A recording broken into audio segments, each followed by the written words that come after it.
Hey guys, happy, I think it's Thursday. Is there any time anymore? I'm not 100%, but we are here today to talk about viral video content. And I know that this is something that a lot of people are interested in these days because obviously with growing followings and, even if you're in a business and you're trying to make things for online, it's a whole different platform and a whole different way of life than making a commercial on TV or putting out a picture and hoping for the best. So what we're going to be doing today is we are bringing on Mauro, and he is well known for being on the app Byte, as well as his other social media presences. We'll say we're going to get into that later. So without further ado, we're going to bring on Mauro. How's it going? Oh, hi. Hold on, let me get a sip and then we'll get started. I'm sorry about that. I started too fast. I was trying to caffeinate. Hey everybody, I'm Mauro. I am Argentinian. I'm 6'6", and I make videos. That's it. That's literally it. That's it. I mean, I think that there's a little more to you, but there's a lot more to me, and I don't know how long you have, but you tell us about your background. I'm going to share out the live, so you have as much time as you'd like to talk about yourself while I do this. Okay. So I enjoy a lot of things. Hi, Dan. Dan's here, guys. I enjoy a lot of things. One of the things I enjoy the most is videos, making videos, any sort of videos. I kind of don't know how it happened. I don't know why I chose this line of work. I'm not going to be the kind of guy that says I picked up a camera when I was 9 years old and that's when I knew I wanted to make movies, because I have no idea when I picked up my first camera. When phones came out and they had like a nice camera, I'm like, oh, okay, we can make videos with this. So I just started messing around with that, and that led to a beautiful thing where I started learning what videos worked when you post them online or for which platforms. And now I guess I'm a full-time video creator. That's my background. Awesome. So what is your favorite part about, creating content? Is it the writing? Is it the actual making of the content? I'm pretty sure, someone knows you over here in the comments, but oh yeah, just a bit. just a bit, just a little bit. What is your favorite part about creating content? I think that's a good spot to start. Yeah, what's my favorite part about creating content? I think I don't want to say the audience's reactions, but I feel like that's a big part of it. I never really made videos to appease an audience. I just posted videos that I myself think are funny. I get a lot of crap from a lot of people. One of them is actually watching, that my videos aren't funny. Like, some people will not find my videos funny or entertaining or interesting, but I do. And that's the important thing. Like, I will post a video online that I think is engaging. I will post a video online that I myself would want to watch. I will scroll through my own feed and like laugh at myself, because that's just like, I make videos for myself. So I'm going to make myself laugh. And then if the audience is an extension of that, if someone connects with it and actually finds it interesting too, that's just gravy. That's awesome. Yeah, with the way that content is these days, you have people that are super, I would say, niche, and they're into certain things, and they have certain kinds of tastes when it comes to videos. So, oh, do they?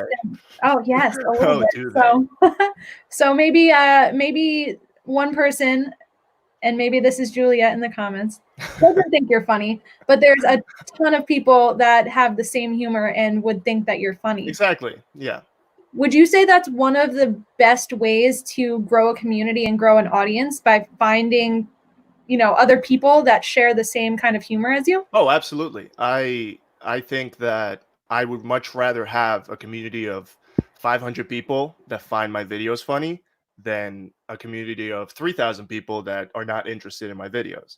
Like that sort of conversion, when you're talking about engagement, is far more important, because that community will stick with you through the content because they actually find it engaging. They actually find it interesting. As to with other people, you will have some accounts that have millions of followers that don't really have a niche. They just post, random stuff. and you won't get you just get the personal engagement, like for the entity, not for the content. So if you're the kind of person that posts, like I do a lot of movie related content, like I'll do movie jokes. I don't know, I've been reading off like famous lines from famous scenes in movies Yeah. and posting them, and that sort of converted with my film audience. So if you're able to compartmentalize that sort of content with the different audiences in your account, then I think that's very valuable. 100%, because like you need to figure out like ways to connect with your audience. And obviously you have a film background. I know you actually worked on a short recently. You've worked on multiple shorts recently, but tell me about how, like, why you try and connect with that part of your personality when you make your content. I am a film snob, as I as I would like to say, and a lot of people know that. So I've been into, not like I enjoy watching movies. Like movies are my life. Like I'm not joking. I have a drawer behind me with about 200 Blu-rays.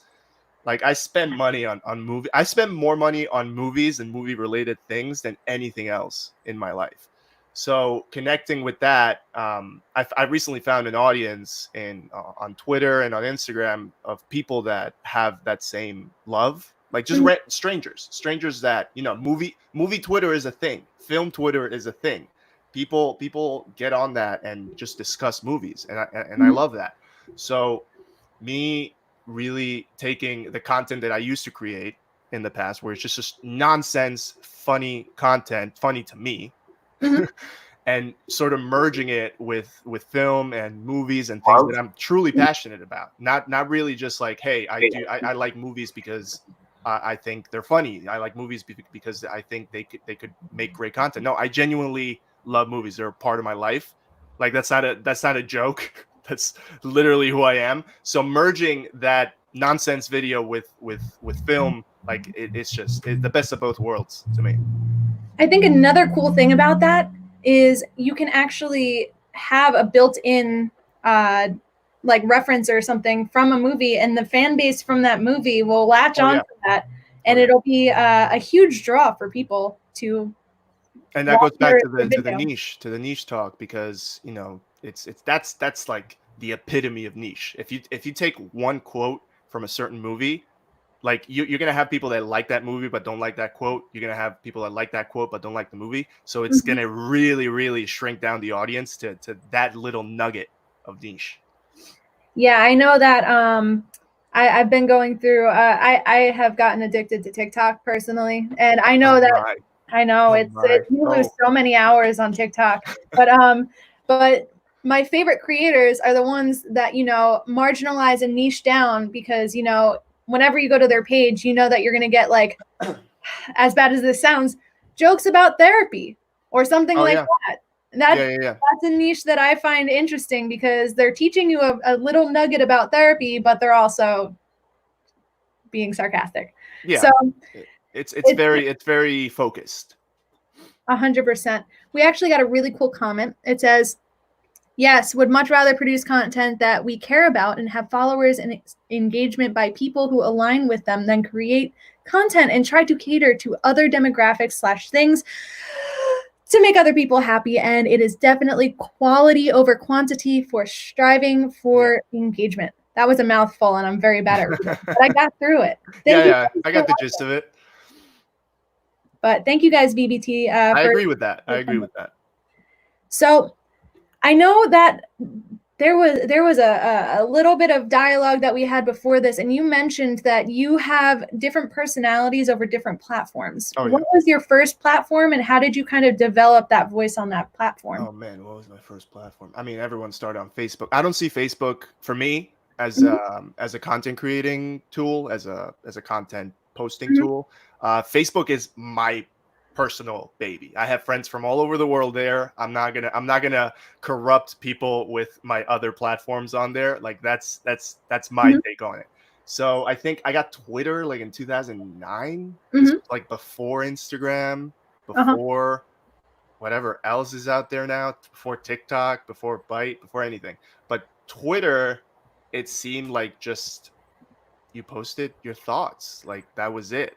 and I recently did a mass tweet delete because the things that I posted on Twitter in 2009, 2010 when I was a child are cringy, are terrible. Like, hey, going out to dinner today. Wish me luck getting lobster. Like, oh my God. No, I can't have that. So anything before like 2015 when I was a functioning adult, like just got deleted. But that's how it started. Everyone posted their thoughts on Twitter. Like no one knew what Twitter was going to become. Like Twitter came out like in 2007. Like it was only 2 years old or 3 years old when I was on it, and it still wasn't big. So now I don't know how many people out there know about Twitter. Twitter is a dark place, guys.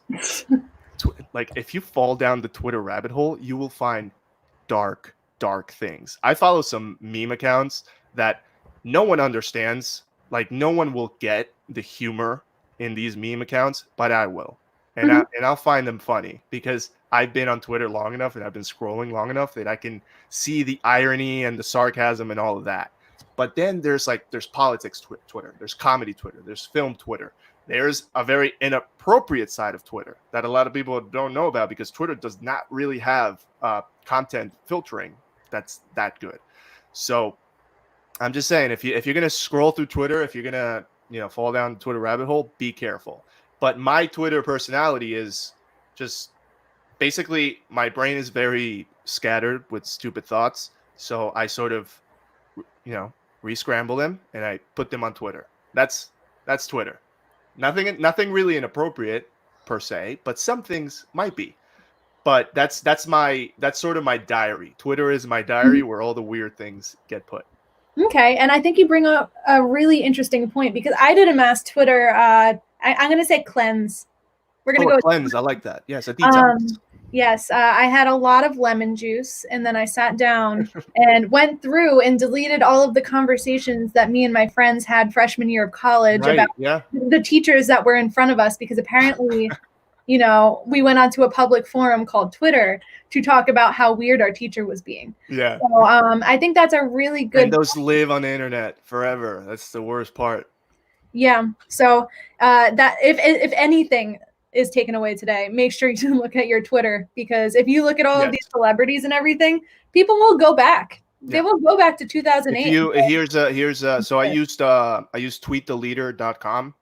Tweettheleader.com. Okay, yeah, cool. it's so you can actually from Twitter you can actually request an archive, which is a scary thing because it takes everything. It takes every reply, every retweet, every photo that's been posted, and it puts it down it zips it into a file. And then you can upload that to Tweet the Leader, and Tweet the Leader will go through everything. It will literally go through everything. You can filter by keyword, you can filter by image, you can filter by anything, or by time, which is what I did. I was like, anything before 2015, where I can remember that I became like who I am today, gets deleted. I don't know what's on there. I'm just gonna delete everything. Like I don't care about anything before 2015. I did not exist before 2015. Yeah, I went through manually, and that took. I did. Oh man. I didn't know. We clearly don't hang out enough. All right, tweettheleader.com. I did a free trial and then just deleted everything, and it was great. I feel whole. Perfect. And there's no one that's gonna go, Mauro, you said that you don't like food or something in 2012. Oh my God, the gotcha moment of the century. I know. So that's a little bit of like the background of Twitter, and you really bring up a good point. And I think this is with any app.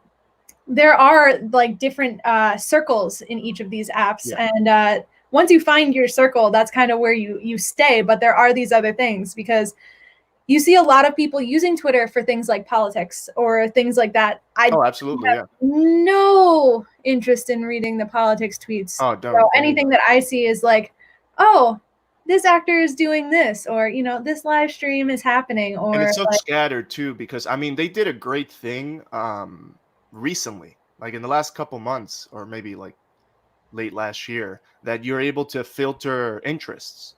So you're able to select your interests, and you get fed that in your main feed. But still, like you can't control. I mean, you can control what other people retweet, but it's always so scattered. Like I'm scrolling through, and I'm like, oh, okay.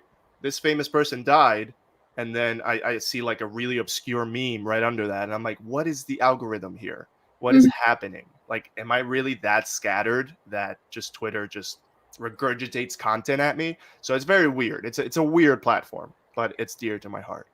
Yeah, and speaking of algorithms, let's switch over to talking about Instagram. Oh no. Because Instagram Instagram algorithm. Ew. I mean, it is a hot mess over here on Instagram because a lot of people don't know how to approach Instagram as a whole, whether it's making content or figuring out it's intimidating. Why am I looking at ads for blue light glasses after saying blue light glasses? Right. So, what is how do you approach Instagram? The same way I talked about it before. Like, I've posted videos at like 2 a.m. for no reason. Like, I if I find something funny and like it's in the moment, because I don't really pre-record things. Like, sometimes I'll go a week without posting something because I just haven't recorded it because I'm not in that mind space. So like lately I've been doing those reading famous movie scenes off with the background. I want to see if I could pull one up, but continue. You can see the movie in the back. Oh my God. It's going to be embarrassing. But I've been posting those because I feel like those did pretty well. Like, I got a lot of good feedback from it. And, you know, it's like you said, people might connect with the movie. People might be fans of the movie. So they'll definitely connect with that sort of content. But I don't have a plan to beat the algorithm. I don't see Instagram as that way. If it gets picked up and bumped to the top of the feed, great. If it doesn't, I'm not going to lose sleep over it. Like, I stopped using hashtags. I stopped caring about that because it's so hard to predict. Like, you'll have 20 hashtags in a post and get 10 likes. You post something with no hashtags and it'll get like 40 likes. I'm like, what's the how does the conversion work? It's weird. See, those last 6 are all me reading movie lines. Is there one that you love in particular? Because I will play it. There's one. I mean, there's one that's inappropriate. I mean, you can do the one with the wig. That one. That's from Clueless. I mean, I love Clueless, so we're love that one. Oh man, is there gonna be sound? Yes. Oh no. Should all oppressed people be allowed refuge in America? Amber will take the composition. Cher will be. I guess to remember it. Cher, 2 minutes. So, okay. Like right now, for example, the Haitians need to come to America. But some people are all, what about the strain on our resources? But it's like, when I had this garden party for my father's birthday, right? I said RSVP because it was a sit-down dinner. But people came that did not RSVP. So I was totally bugging. I had to haul ass to the kitchen, redistribute the food, squish in extra place settings, but by the end of the day, it was the more the merrier. And so, if the government could just get to the kitchen, rearrange some things, we could certainly party with the Haitians.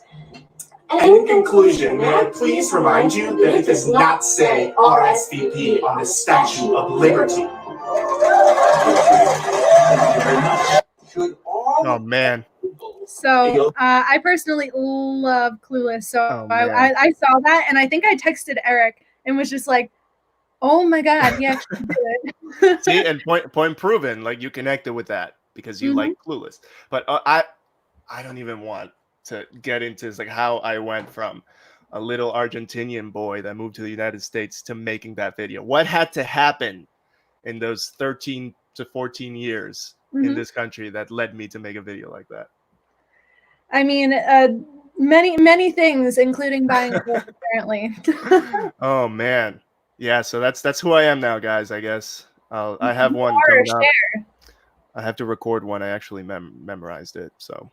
Oh, cool. I'm gonna let it be a surprise. So anyone. Yeah, it's a surprise. It's a very well known line. I think everyone will get it. Well, I'm putting up your Instagram right here. It is also in the description. So make sure that you guys follow him to see the next one. Yeah, for all the video people will appreciate my handle. Yes, I love it very much because you know, I'm not going to explain it. You know, we're not going to explain it. Don't. No. Goes back to the niche. Well, so I know that that's one way that you approach Instagram, but for someone who's trying to make something that, you know, people are going to get eyes on, what types of ways would you approach making something that, you know, potentially could get some eyes on it? Well, I think you have to keep up with the trends. I know, like, I mean, I'm not on TikTok. Well, I am on TikTok, but I don't scroll through TikTok. I know there's a lot of like challenge videos, Mhm. duet videos, all of that. Yeah. So, like, what I do is I scroll through my explore page on Instagram Mhm. because explore. I don't know if everyone knows the deal with the explore page. So the explore page on Instagram is basically a cesspool of things that Instagram thinks you might like. Mhm. And sometimes they get it like abysmally wrong, but sometimes they get it really right. So if you are the kind of person that scrolls through Instagram and likes every single post on your feed, stop. Because the explore page will be like, "Oh, you like the post from this account. That means you might like this other post." No, stop it. Just build your explore page to your interests, and then scroll through it. It's like, oh, okay, so this is who I interacted with. This is what seems to be working. This is funny, and then you sort of pull that all together, and you might get an idea of what to post on your own page. So I don't know if you remember the screenshot of my Instagram there, where Would you like me to do on the that? top you see the 6 videos Give that me 2 are seconds and I will bring it back. yeah, you see the 6 I'm videos bringing that it are back. 1 second. Screen share. Screen the share. movie scenes. I don't know what to call them. It's like movie scene because I'm not lip syncing. I'm like Screen share. Okay. screen Up, share. down, Down. It's where I down. posted the 6 videos. So I messed up on the first one. I was gonna make that the angle like that down like the 6th one, Uh-huh. the last one. And then I was like, oh, it looks better the other way. So now, from now on, I'm not going to post any other photo. I'm not going to post any other video. This is going to be my Instagram account. I'm going to do this for I don't know how long. I'm going to do this to see if it gets picked up, if people enjoy it. Because then, if someone who doesn't know me and someone who doesn't follow me goes to the page and sees, oh, this is what he does. This look at the thumbnails. It's literally basically the same thumbnail every time, the same layout. So this looks great. So I want that sort of look for the profile. I think consistency is really great. So that's going to be my approach from now on. And I think if people stay consistent like that and people that don't follow that account come in and see that consistency, I think it has a higher conversion rate. I don't have any data to support my claim, but I'm going to do a self experiment and see if that works. I see what you mean because I know a lot of people these days are really into themes or presets to do a similar thing. Yeah. Do you think that actually makes a big difference when someone I first think so. discovers your page? I think so because I mean, I don't want to get too philosophical, but I think social media is very shallow. So first impressions are very important. So if someone comes in, it's like, oh my God, look at that. They got a color palette running along the entire profile. Mhm. And if that's their reason for following, more to them, you know? But the consistency I think has a big impact on that. We have a very much liked, comment over here. It says, "Bring back poems by a dog." Oh man, Poems by a Dog. Is it what Can I it sounds? explain what Poems by a Dog is? Okay, so I work for a dog walking company called Dan's Dog Walking and Pet Sitting. I know Dan is probably thinking if he's watching, it's like, why hasn't he plugged Dan's Dog Walking and Pet Sitting yet? Well, Dan's Dog Walking and Pet Sitting is a pet sitting dog walking company from Port Washington, and I don't want to say we're good, but we're great. We're awesome. We're incredible. We're the best there is. I'll get more into that. We've evolved a lot in the last 5 years. Shout out to Dan for being the best boss any content creator could ask for. So my exposure to dogs in the last 5 years and my whole life, but in the last 5 years mostly, led me to come up with that idea where it was I'm gonna take thoughts that dogs might think and put them into a bunch of poems. And Dan was like, that's a great idea. I'm like, thanks, Dan. So I made an account. And it took off for a little while. And I was like, oh, I'm going to have to write a poem. Because I was doing, when I started, I was doing 2 poems a day. So that was a mistake because I ran out of ideas. I ran out of poems like really quickly. So I had to just, dig into my brain to come up with more. And I think I stopped posting like last year, like summer of last year, because I was like, I can't keep up with this. This is too much. I made pins too. I made like stickers and stuff. It was a whole deal. Oh, here we go. Oh, you have one? I have one. That's Edgar Allan Pup.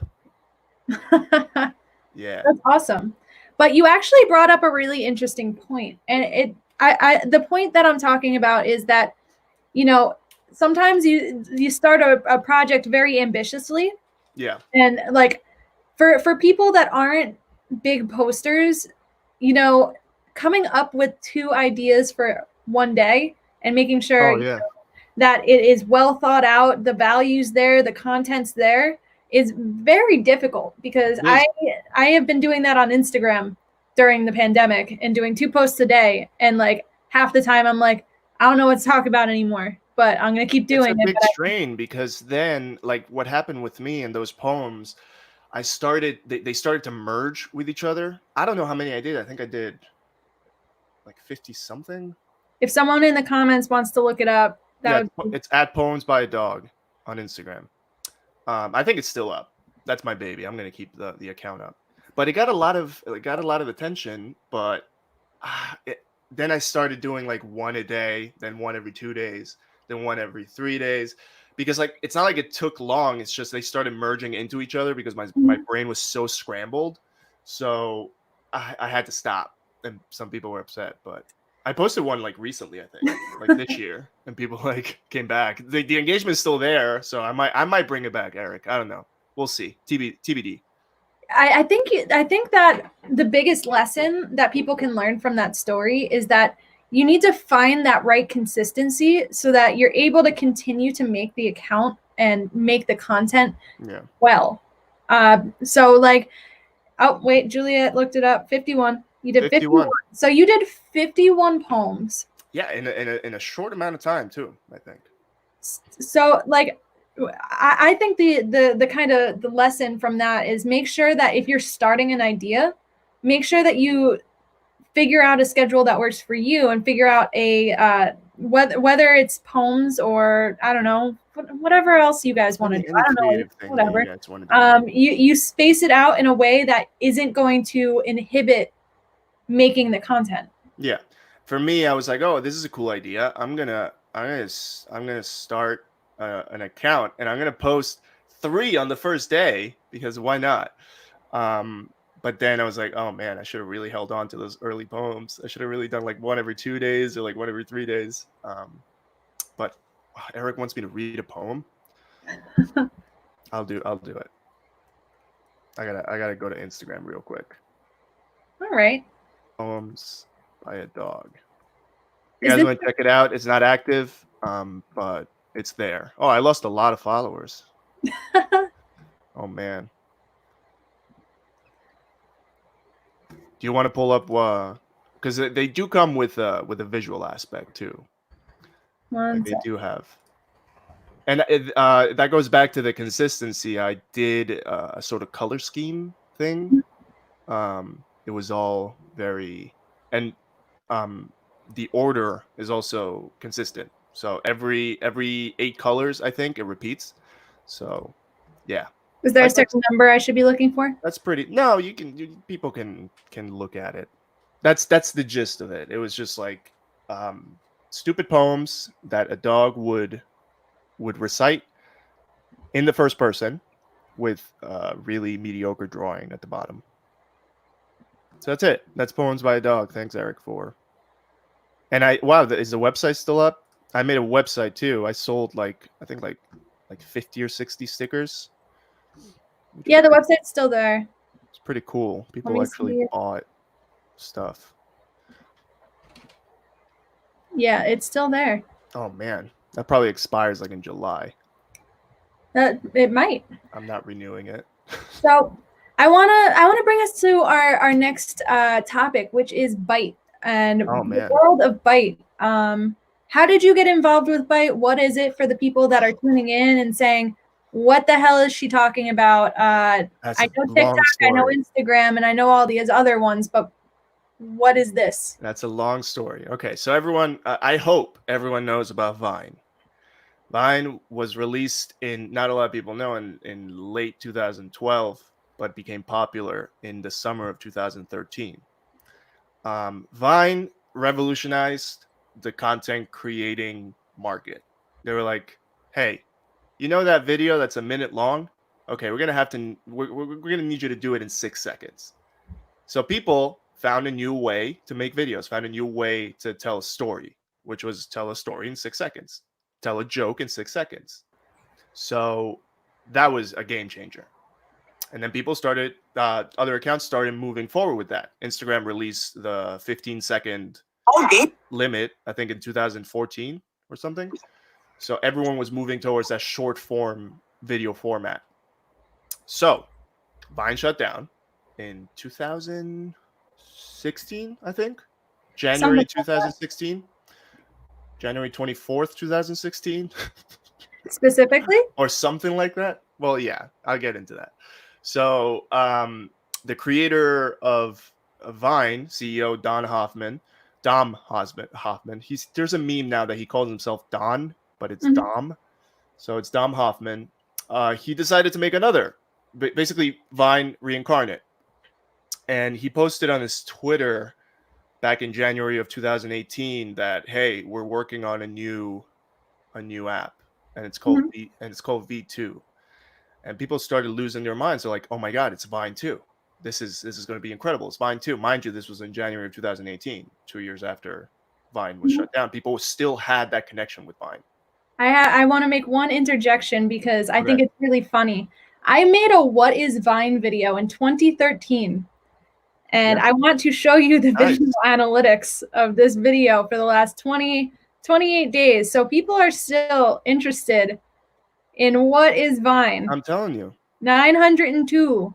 Yeah. 902 people from April 9th to May 6th came to go and check out what Vine is, if that gives you an idea of how big this was. It's still a community. The Vine community grew and grew and grew and grew. And now it's never ending. People are still talking about Vine. So Dom saw an opportunity there to create a new app, which would face the mistakes that Vine made in the beginning, which was not being really creator centric. They sort of just released an app to the world without any, they didn't know what they were doing. It was a 6-second app. It was never heard of. This was revolutionary at the time.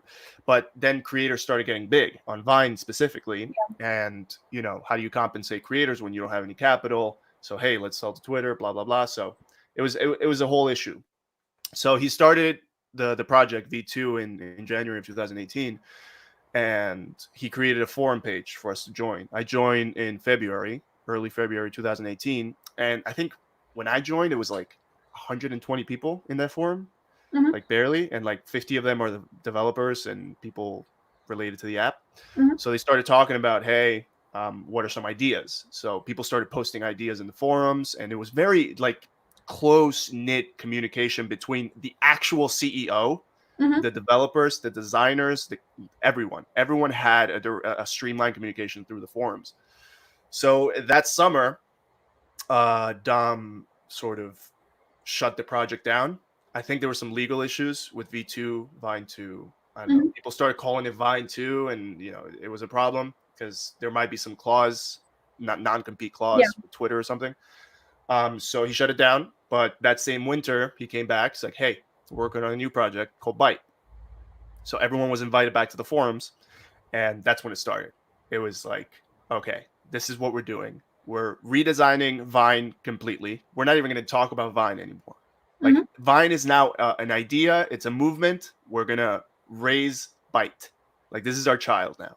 So I joined. They opened a beta for just developers back in April of 2019, so a year ago. And I joined in May of 2018. I got an invite code to test the app. So it was a closed beta.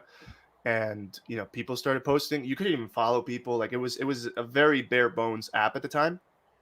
I'm pretty sure you're the only person I follow on Byte. I downloaded it. I don't know where it is, but I have it.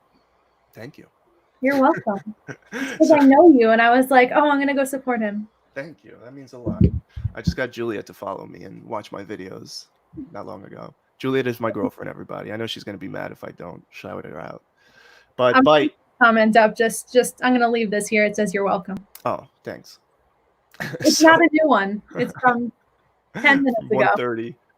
So the beta went on, and we always had that communication with the forum, which I've never experienced in my life. Having a direct communication with the people that are making the app, that was so meaningful. They were so transparent about algorithms and features and ideas and all of that. And I was like, this is incredible. I don't care if the app flops. This should be the way that people tackle a project like this. Get the feedback from the community, get the feedback from the creators.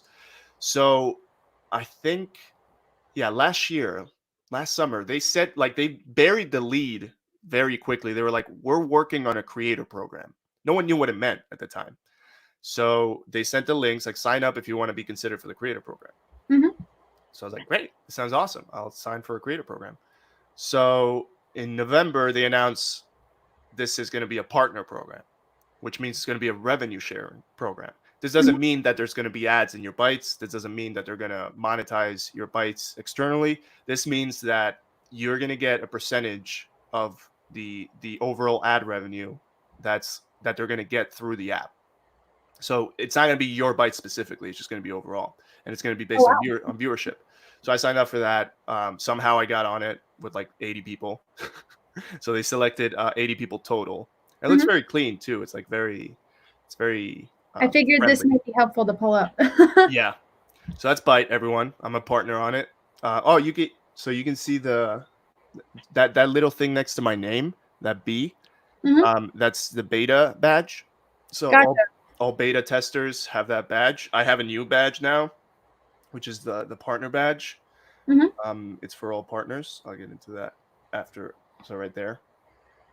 Let me make you full screen. Yeah, it's like a little hand, like two hands holding each other, basically. So the partner program entails ad revenue share, basically. And 80 people got on it. I don't know how many users are in the app now, but they reached out to a very diverse group of people. There's artists, there's comedy, there's music, there's everything. And people are excited about that because this early into the game, this app is already thinking about compensating creators, which I can't think of any other app that has done that this early in the game. They've been out, they came out public in January 24th of this year. And we're now in, what month is it? It's all, I don't know, May. It's all one big month. It's May. So we're now 3.5 months in to the app because it's January 24th. So, and they're already thinking about literally compensating creators directly, which is incredible to me.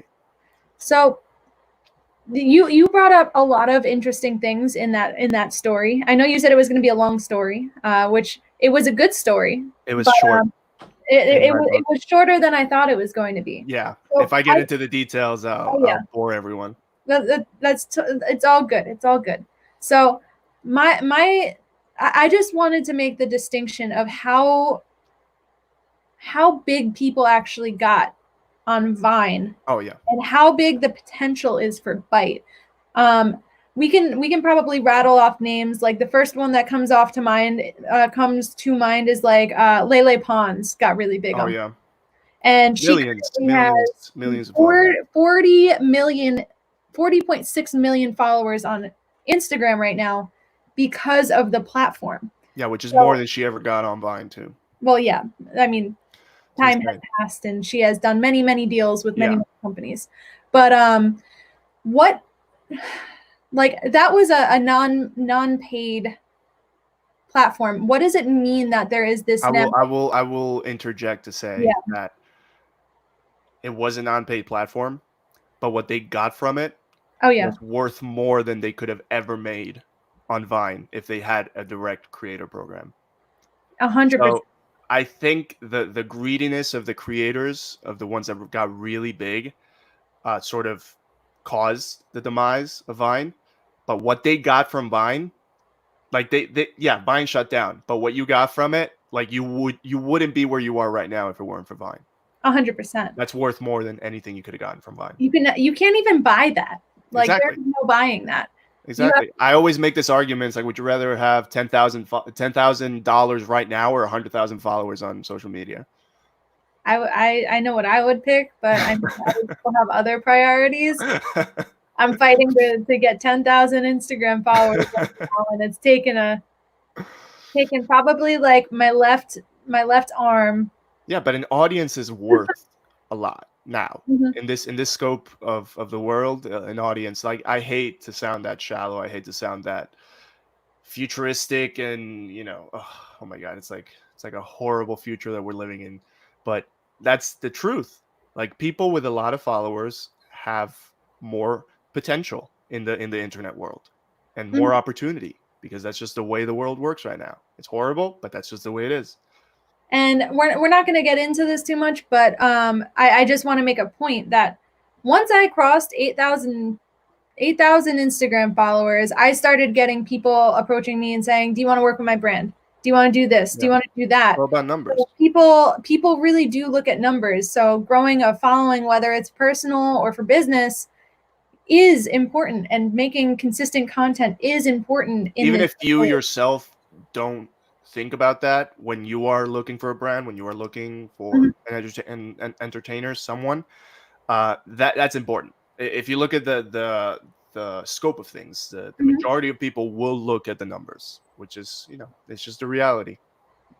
Yes. And I want to transition over, because I don't know if we discussed it, but what is the length on Byte, and how does one work on creating a piece of content for that length? So of course, since it's the reincarnate of Vine, I don't like saying that because Byte is its own thing now.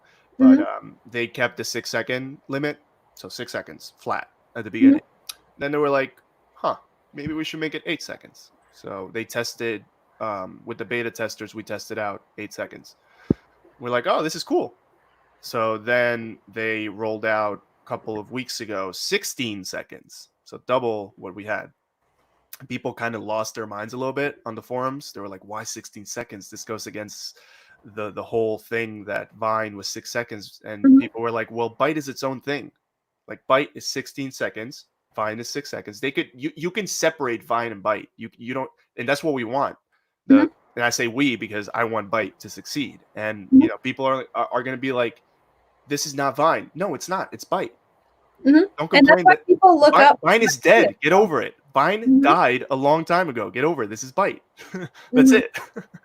But yeah, it's if you really want to get an idea, I've had moments where I had to change the idea to fit the time frame, like Uh-huh. as in maybe a line or a comedic pause or something. You have to really work with the time you're given. But now 16 seconds, it's a feature film.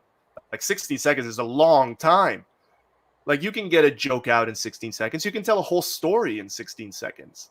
Mhm. So now it's a lot easier. Back then you had limitations with 6 seconds, but now 16 seconds, like, I could read the like 5 Bible verses in 16 seconds.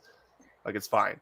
So in terms of like actually creating, and I know people have real trouble with short form content, Yeah. because they're like, I have to get the attention. But they're like, how do I get attention? Like, how do you approach, like, I know that the time has changed, but how do you approach telling a story and getting information out in such a concise manner? Are we still talking about Byte?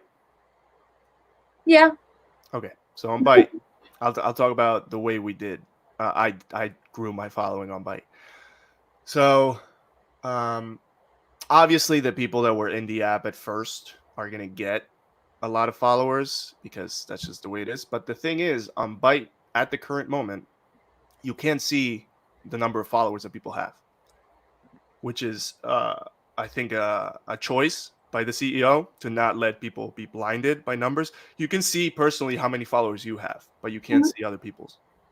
So I was able to get very early on, like, reach 1,000 followers in like a couple months, just because I guess I was funny. But so a lot of people plan their bites, a lot of people record their bites previously, they test them out, they seek feedback. I don't. I literally grab my phone and I'm here.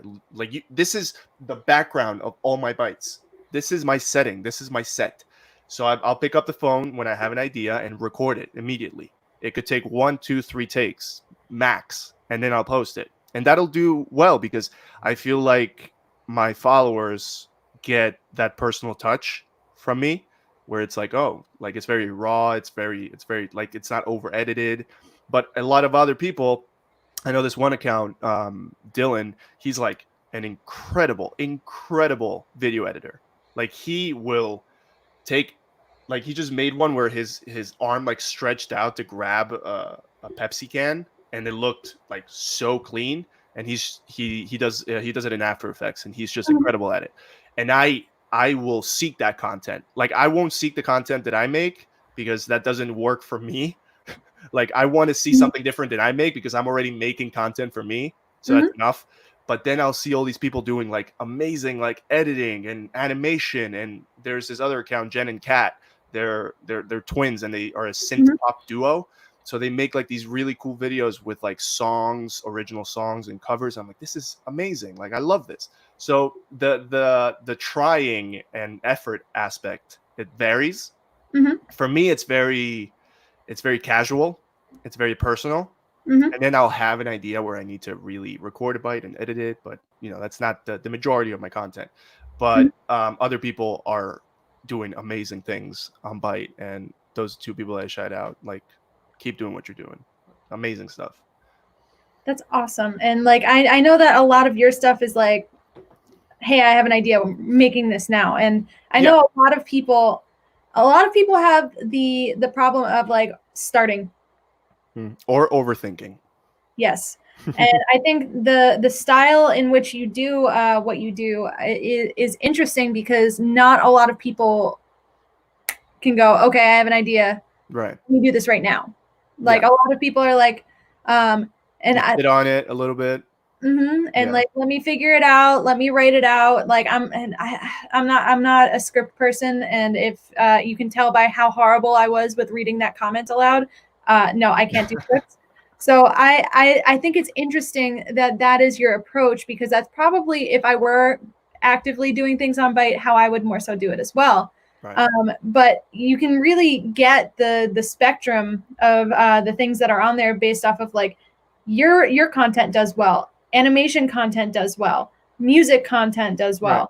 So it shows the diversity of what has. Oh, it's very diverse. Yeah, it's extremely diverse. And you never know what kind of audience you're going to reach in a new app.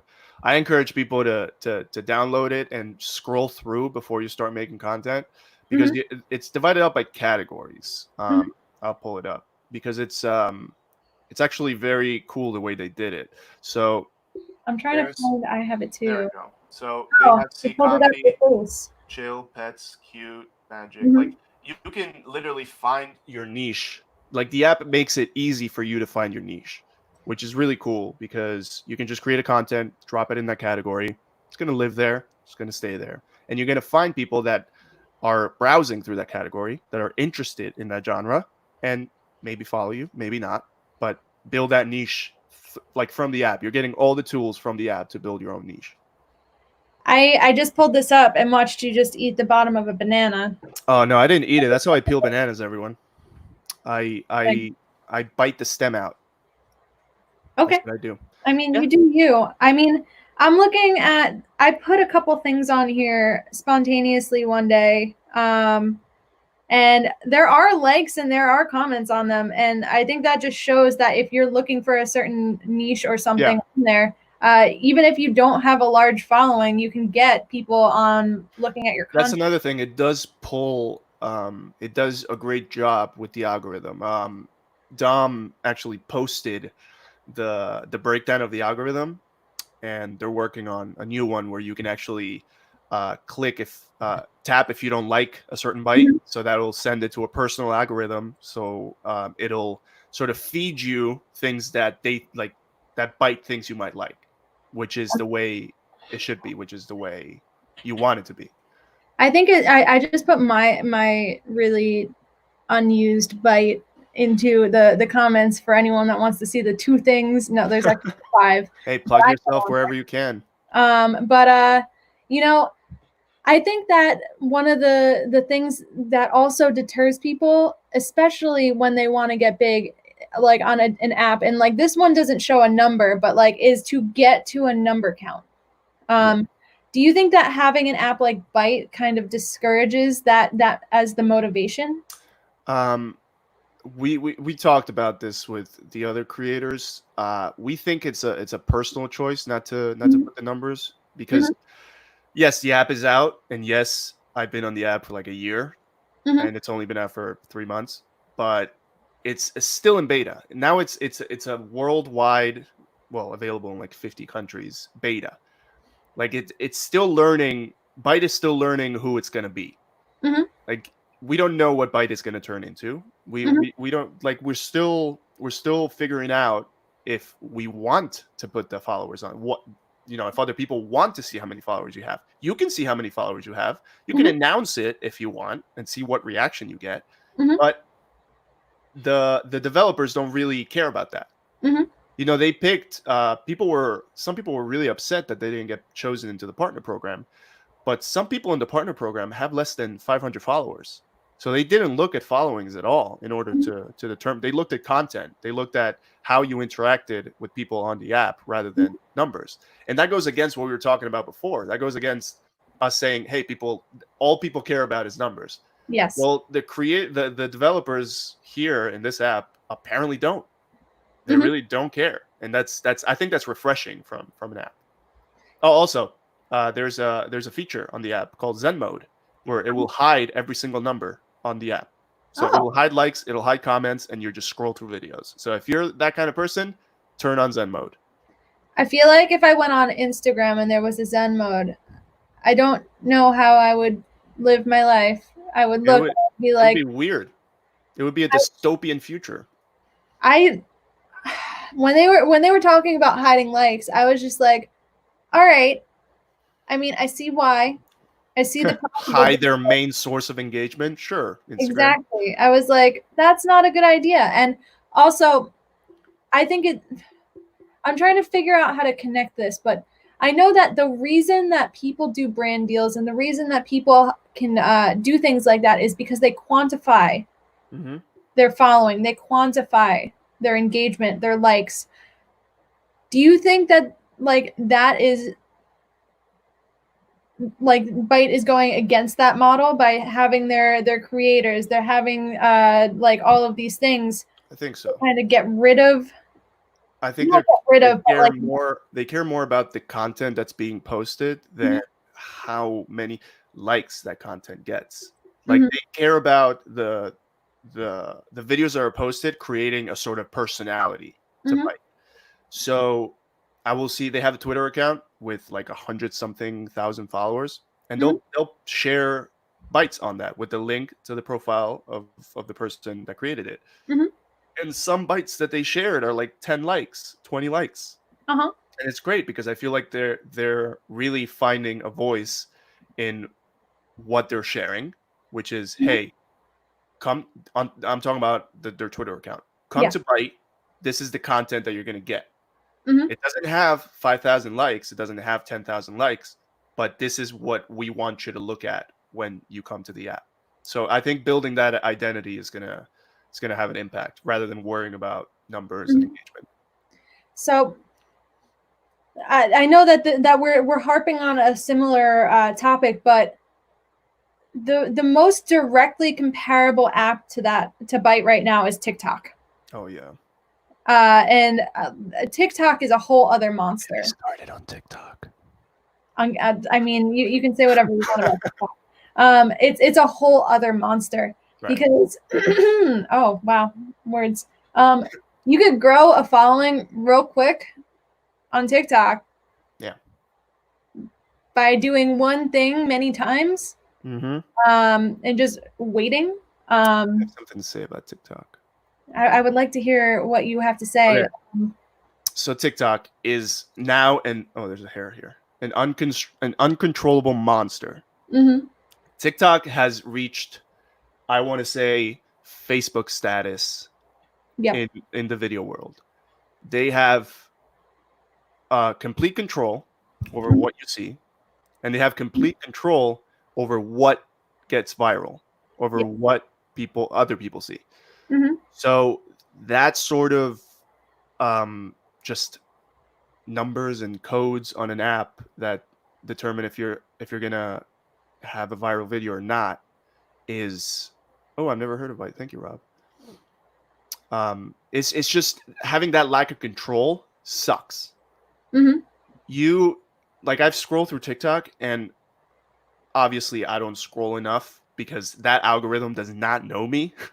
They're pulling up videos that I hate, Mhm. completely hate. I'm like, you're terrible. You're a terrible app. You don't know me. So I feel good about that. I feel good about I made some mistakes early on what I started liking. Yeah. And it has. I'm not even gonna I explain. feel very good that I'm a ghost in TikTok's eyes. Mhm. So another point here is that TikTok following doesn't mean anything. Mhm. I've seen accounts like me. This is me snooping. I've seen accounts with 500,000 followers on TikTok. Mhm. Look at that. They have their Instagram linked. Let's go check them out. 300 followers. Yep. What? Mhm. What? That makes no sense. I'm sorry that we were talking about numbers, but I'm just trying to quantify like how that works, because you're telling me that of the 500,000 apparent followers that you Mhm. have, not 1 or 10 clicked on the little Instagram thing and went to follow you. Do they like you for your content? Do they like one certain video and decided to follow you because of that video? So here's my theory. Every time you see a viral video, right next to the like button or on top of it, there's a follow button. Mhm. So what do? They They like the video, they follow the account, but they never see that video. They never see a video from that account ever again. Mhm. So the engagement drops. You have one video with 1 million views, and then you post another one and you have 20 views. And that I lack have of a case consistency, study. is I posted a video on TikTok. I posted a Didn't little the soundbite get shared a bunch? what? Is it the thing that you didn't you have a soundbite? Yeah, it was like a quarantine song that was set to the fun song from SpongeBob. But Mhm. that got like 140,000 views out of nowhere. That's my one video, and then I did another one promoting Byte, and that one got like, I don't know, like 100 views, because hey, promoting Byte is against our guidelines. Also, fun fact, the CEO of Byte got shadow banned on TikTok. Oh, really? Yeah. So my sister has been working on her TikTok following. Right. She just crossed the 10,000 mark last night. She is at 10.3 thousand. Wow. And Congratulations. yeah, she is a TikTok dancer. Oh, right, they're like the viral dances. Yes, she is a dancer. But if you scroll through the profile, like some of them have 274 views, but some of them have 11,000, and I know she has one with like 250,000. Yeah, and 'cause they don't get, there's no they're consistency. walking back and forth in the background. Yeah. There's The feed makes no sense on TikTok, because if you're following someone, you might never see a video from them again. I think the most interesting thing is when my sister's account started getting attention, it was with a video that she had made weeks ahead of time, like Right. weeks before.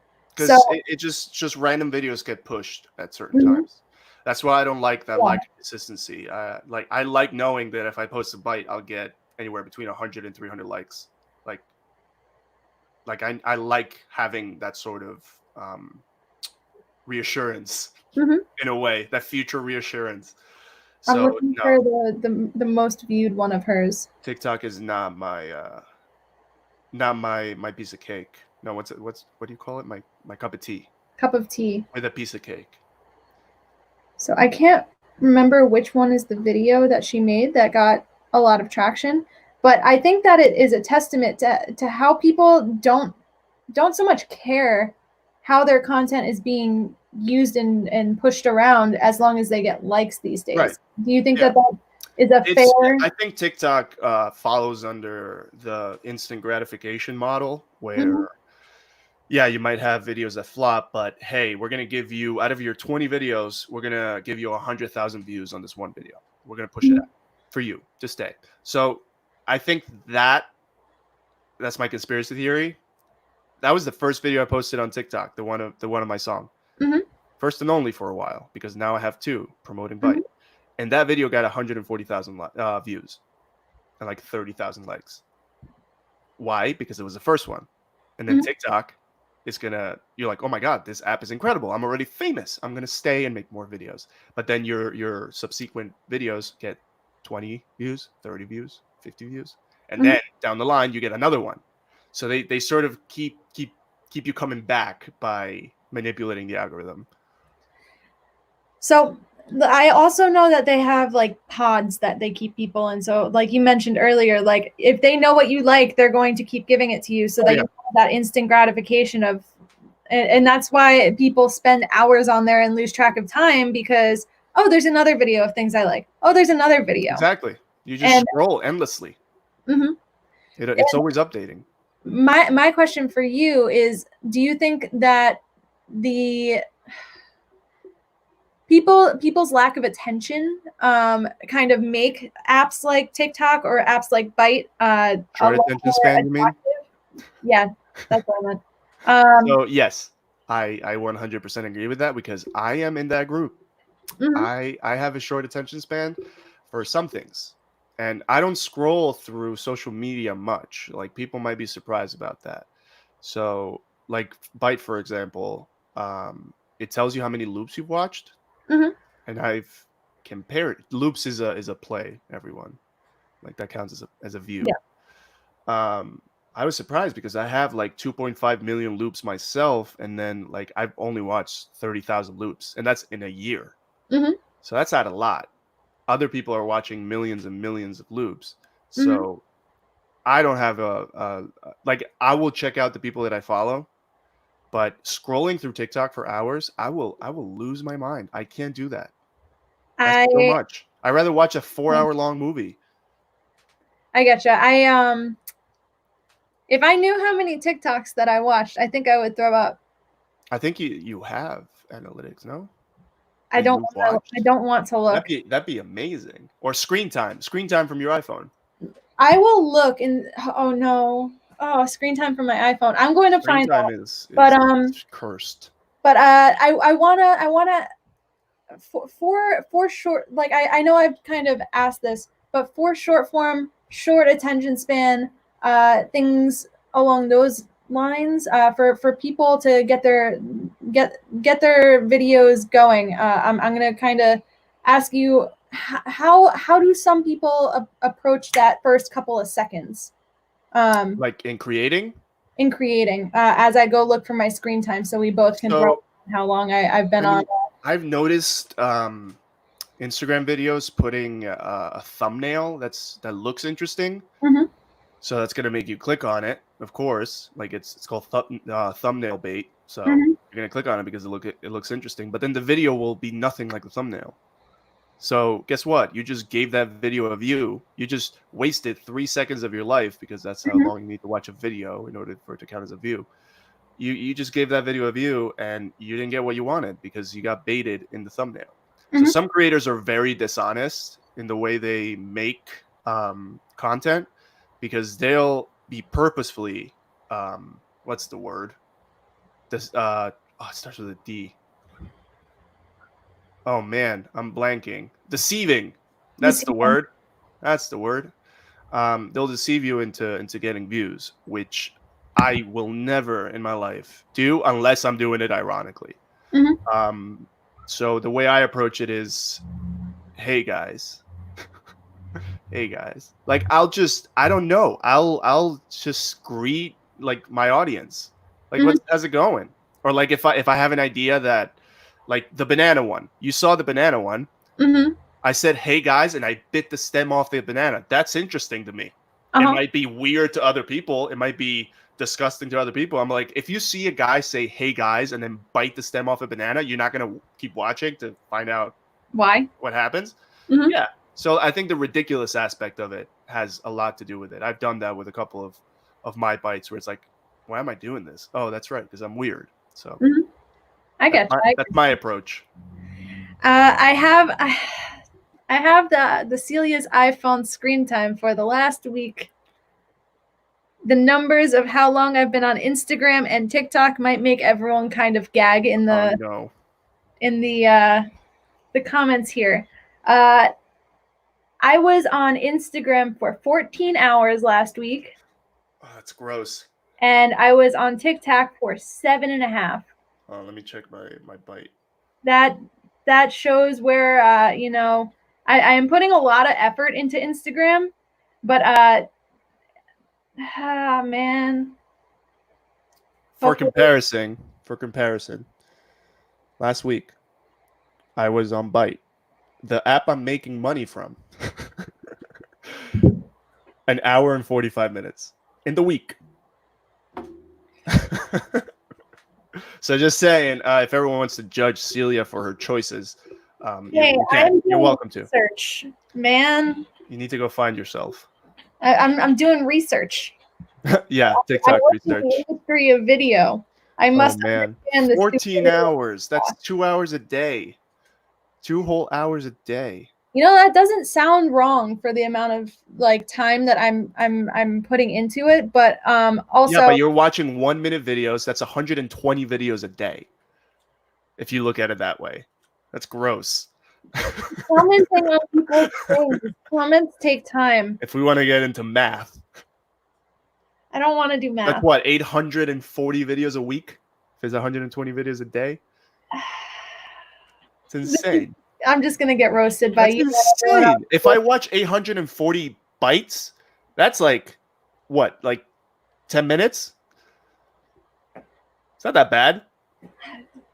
I have no response other than the fact that I've been watching. But that goes back to the TikTok addiction, which is very real. Is people will keep scrolling, people will keep watching because this algorithm is just regurgitating things that it thinks you might like. It's a monster. It's a big monster. I was gonna say the Instagram stuff is a lot of DM replies, a lot of comments, a lot of research, but the TikTok I have no reason to have. Yeah, your brain just shuts down and you become just keep going. TikTok, yeah. It's crazy. Become an android. So, on that note, I would like to know, do you have any other final thoughts that you'd like to leave everyone with today? Oh, I have one. Create for yourself. That is an important. That's a good thing to live on, to leave on, I think, and live by. 100%, because I had to kind of shift what I was doing to create for myself because it turned into work, and creating for work is very different than creating to make yourself happy. Yes. When you create for yourself and you create to enjoy your own content, the people that respond to it will be the people that you want in your circle. So that's my final piece of philosophy. Also, can I say like a bad word here or no? Do it. Okay, so I have another line that I live by. It's called dazzle them with knowledge or baffle them with bullshit. There we go. So that's my take on it. And I think that encompasses my content. Also, I have a plug for anyone that listens to podcasts because my boss, Daniel Reitman, founder and CEO of Dan's Welcome to Pet Sitting, and I decided to start a podcast for some reason because I guess that's what people do. I found him. Hi, Dan. I guess that's what people do. People start podcasts when they're bored. So because of this whole quarantine, which, by the way, I hope everyone's staying safe. You're washing your hands. I hope your loved ones are safe. And we'll get through this together because the human race is strong. So we started a podcast. It's called Let's Talk About Cool Animals. And we do exactly what the title says. So it's everywhere. It's on Spotify, if it's on Apple Podcasts or wherever you get your podcasts. And our first episode is coming out May 11th, which is a Monday, and it's about this carrier pigeon named Cher Ami, which means dear friend in French, who delivered 12 messages in World War I, including one that saved 194 American troops from German fire. So, check it out. That's awesome. And once that comes out, if I am reminded, if you send me a link, I will put it out on the page so everyone can find it on the Celia Werner production page. Where is your shameless plug of where everyone can find you real quick before we close up here? For me, okay, Instagram at mauro.mp4. If you want the weird world of Twitter, I'll plug it, but don't put it on the screen because I don't want people remembering it. It's Mauro _TXT.